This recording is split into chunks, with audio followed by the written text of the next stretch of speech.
Cienījamie kolēģi klātesošie, man prieks būt šeit un arī redzēt tik daudz pazīstamas sejas zālē, kur viena daļa ir arī izglītība un profesionālo kvalifikāciju iegūst tieši šeit. Esmu Uģis Bratuškins, 174 cm garš, ovālu seju. Manam sejas veidolam netraucē pilnīgi nekāds apmetojums. Esmu tērpies viscaur melnā, kas kādreiz tiek uzskatīts arī par arhitektēru petiķeti. Es labprāt sāktu savu uzrunu ar diviem ikoniskiem piemēriem, kas manā skatījumā labi liecina, kāds domāšanas bezdibens šos divus piemērus šķir. Šis pirmais Diderot parks Parīzē, Defense rajonā, ir tapis apmēram pagājušā gadsimta 60. varbūt 70. gados. Pēc tam nākamajā kadrā mēs redzam mazo Sermon Lane ieliņu Londonas centrā, kas ir tapusi gadu tūkstošgadas mijā. Un šie piemēri neviens ne otrs nav ne labi, ne slikti. Viņi katrs savā laikā ir tapuši ar sava laika izpratni par to, kā būtu jāveicina vides piekļūstamības jautājumi. Bet droši vien, ka šis pirmais piemērs Parīzē visdrīzāk mūsdienās tikt uzskatīts, un tas arī ir reāli bīstams. Pirmkārt, tāpēc, ka slīpumi seko līdzi kāpņu slīpumiem, kas nav pārvarami, bet otrkārt arī, lai bagātinātu pilsētāju nav, tad dizaineri šajā 70. gados ir izveidojuši tādu risinājumu, ka tur, kur vienā pusē ir slīpums, pandus, tālāk seko kāpnes un atkal otrādi. Tātad, ja piemēram, lejā dodoties kāds slīpumā paklūp, tad viņš pēc tam nokļūst uz šīm kāpnēm un tā tad būtiski savainojās. Un savukārt jau 30 vai 40 gadus vēlāk mēs redzam, kā ir mainījusies izpratne par to, kā inteliģenti un kvalitatīvi veidot augstumstarpību izmaiņas pilsēttelpā, kombinējot slīpumus, kāpnes un padarot tās ikvienam pieejams. Droši vien, ka visam pamatā mēs varam teorētisko bāzi atrast taiskaitā ilgspējīgas attīstības vadlīnijās, no kurām divas īpaši runā par iekļaujošu sabiedrības veidošanu, diskriminācijas mazināšanu, par to, ka pilsētām ir jātop ilgspējīgām un kopienām arī ir jābūt iekļaujošām un ilgspējībām. Tādā veidā ieliekot pamatu sabiedrības savstarpējās izpratnes un saskarsmes kultūrai. Ir daudz, kas mainījies arī pēdējā laikā, pēdējās desmitgadēs, un par to jau arī šodien citi kolēģi izteicās par to, kā mēs runājam par dažādiem cilvēkiem ar dažādām vajadzībām. Gal galā mums katram individuāli vajadzības var būt dažādas. Bet jāsaka, ka šajā vietā man ir ar skumjām jākonstatē, es biju gribējis šeit komentēt apmēram tā, ka vismaz lai nu par ko, bet par vides piekļūstamību kā par principu šodien īsti nediskutē. Jo man šķita, ka tas laiks, kas ir pagājis, kopš par to arī pie mums runā, ir kaut kas iestiprināts arī normatīvajā regulējumā, ka tas ir pilnīgi pietiekami, un tur mēs varētu tā daudz punktu likt. Bet, diemžēl, Būvniecības valsts kontroles biroja prezentācija apliecināja, ka tas tā netuvu nav.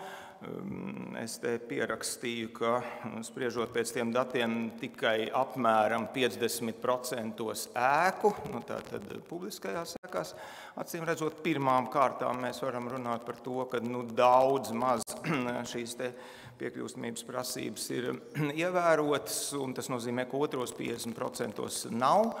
nemaz nerunājot par dzīvojamo fondu, kas faktiski ir Bēdu ielai. Vēl šeit izskanēja tāda doma, ka iespējams, ka vismaz viena daļa šīs problēmas risinājuma būtu kaut kādi kontrolas mehānismi, un tā skaitā stingrāki kontrolas mehānismi. Mēs dzirdējam arī Igaunijas kolēģi pieredzi. Es gribētu teikt, ka kontroles mehānisma iedibināšana nozīmē, ka mēs dalām sabiedrību vairākās daļās, mēs un viņi. Mums ir dažādas intereses, un līdz ar to ir vajadzīgs kontrolējošais regulējums, kas tās intereses kaut kā salāgo. Mēs neesam vienas komandas spēlētāji, mēs neesam vienā laivā, mēs esam dažādās, un tāpēc mums vajag kontrolēt, lai mēs viens otram nenodaram pāri. Tātad man šķiet, ja mēs ar šo konferenci varētu laust šo stigmu un saprast, ka mēs visi esam vienā laivā un virzīties tā, lai tie risinājumi un tie priekšlikumi, par kuriem daudz arī kolēģi izteicās, kļūstu pašsaprotami, nevis uzspiesti. Tad jau droši vien arī ilgtermiņā nemaz kontrole kā tāda nebūtu nepieciešama, jo mēs katrs saprastu, ka mēs rīkojamies gan paši savās, gan visas sabiedrības interesēs. Raksturojot universālā dizaina situāciju šodien, es tomēr gribu teikt, ka vismaz jādomā, ka lielākā daļa sabiedrības ir vismaz dzirdējusi par vides piekļūstamību un to, ka tas ir svarīgi. Es gribētu teikt, ka tā izpratne pamazām veidojās, bet tā tomēr veidojās ļoti lēnām un galvenokārt ir saistām ar tādām divām problēmām. No vienas puses, it īpaši vides piekļūstamības jautājums, daudz uzskata, ka tas ir saistīts ar apmeklētājiem. Ja mums ir publiska ēka, tad tur nāk apmeklētāji, un tā tad tur ir vajadzīgs nodrošināt vides piekļūstamības prasības, jo var būt dažādi cilvēki, un tas ir vajadzīgs. Kas ir pašos pamatos kļūdains pieņēmums, jo tātad tās ēkas, kur apmeklētāji nenāk, un tās jau pieminētās biroja ēkas un dažādas citādas darba vietas, un arī šajās dažādajās ēkās tehniskās telpas un cita rakstura telpas. Tā tad, vadoties pēc šīs paradigmas, tur var neievērot vides piekļūstamības prasības, jo tur jau apmeklētāji nenāk. Tas nozīmē, ka arī cilvēkiem, kur kompetence atļautu, piemēram, šādās telpās strādāt, nevar to darīt, tāpēc, ka tās nav piekļūstams. Līdz ar to universālā dizaina jēdziens jau tieši to arī nozīmē, ka tas ir universāls, tas ir visiem, ikvienā situācijā, un tā arī būtu viena atziņa, kas mums no šīs konferences būtu jāpaņem līdzi. Otra ir tā, ka vides būtībā piekļūstamības jautājums, vai pareizāk sakot, universālā dizaina jautājums, mēs joprojām vairāk skatām caur tieši kustību traucējumu prizmu, un mēs tādā vairāk novārtā atstājam citas vajadzības, par kurām gan mazliet mēs šodien runājam, redzes traucējumi, dzirdes traucējumi, varbūt arī vēl citas saslimšanas, kas nemaz pirmajā acu mirklī ar aci nav nolasāmas, bet kas cilvēkam liek justies slikti vai neatbilstoši apgaismojumu, vai telpiskā risinājuma dēļ, vai vēl kādu citu iemeslu dēļ. Pilsētas ir mums visiem, un piemēri, protams, ir daudz un dažādi, bet tā problēma parasti ir tieši šķēršļi, kas pilsētās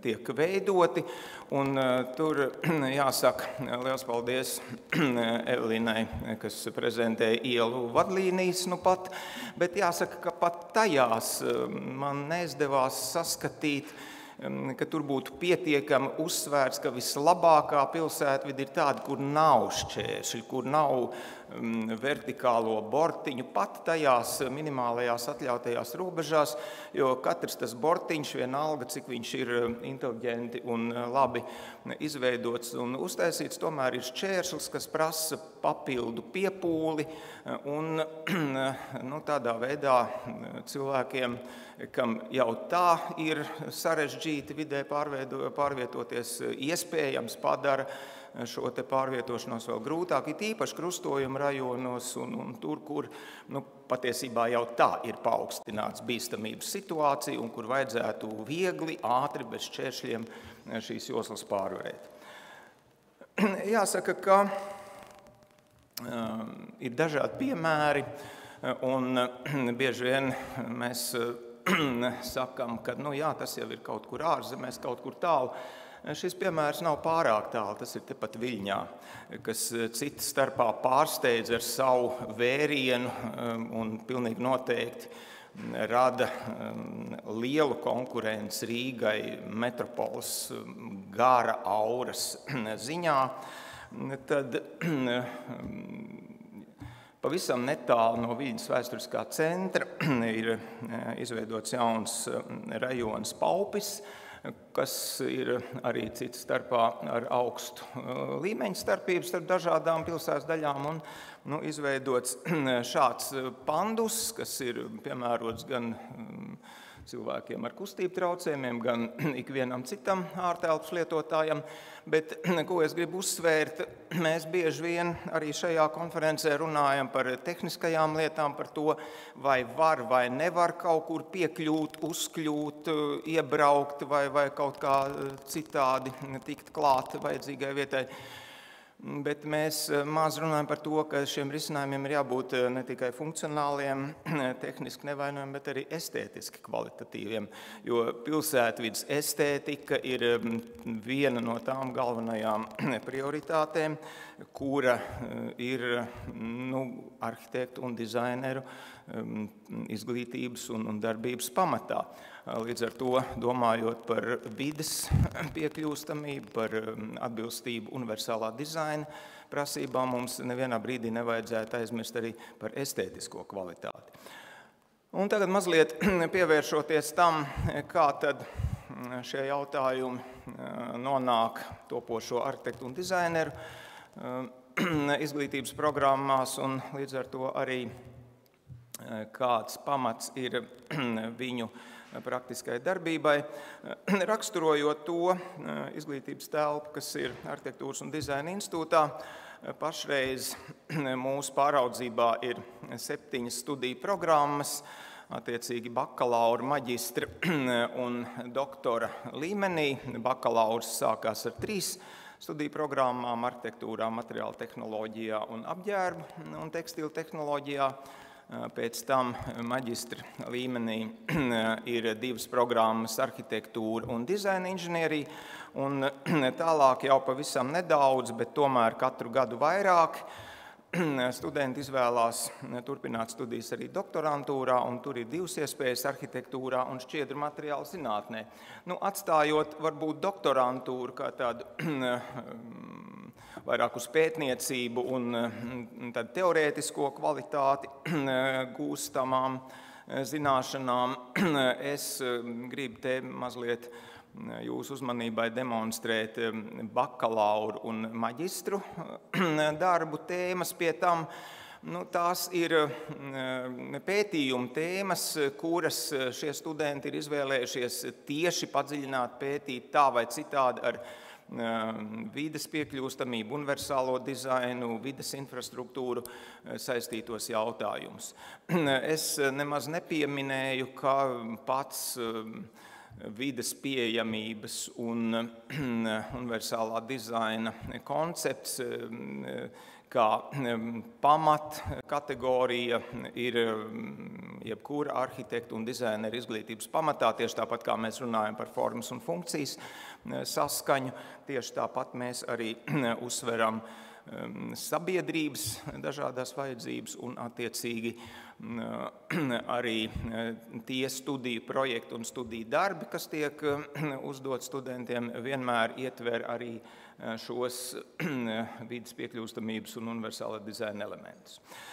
Bet neatkarīgi no tādiem lielākiem studiju projektiem, katru gadu arī studenti īpaši pievēršas pilsētvides studijām, galvenokārt balstoties uz saviem novērojumiem praktiskajā dzīvē, un te gluži vienkārši daži piemēri gan no studentu konstatētajiem pozitīvajiem, gan tālāk arī netik pozitīvajiem piemēriem. Mēs esam sākuši arī ar savas ēkas apzināšanu un katru gadu pārskatām, vai kaut kas ir vai nav uzlabojams, tāpat arī citas publiskas ēkas pilsētvidē.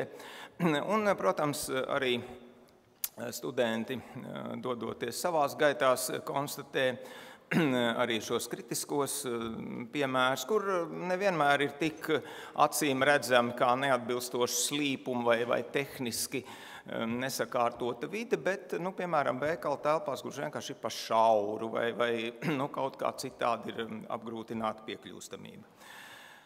Otrs tāds darbiņš, kas man šķiet ir diezgan interesants, tad, kad studenti paši ir izprojektējuši kādu savu objektu, kas parasti ir savrupmāja, tad viņiem ir pēc kāda laika pienākums paskatīties mazliet ar kritisku aci uz saviem risinājumiem un izanalizēt, kas tad ir izdevies labi un kas slikti. Un šeit mēs arī varam redzēt, ka studenti pietiekami nesaudzīgi vēta savus darbus un atrod arī dažādas neatbilstības, kuras tad attiecīgi būtu jānovērš.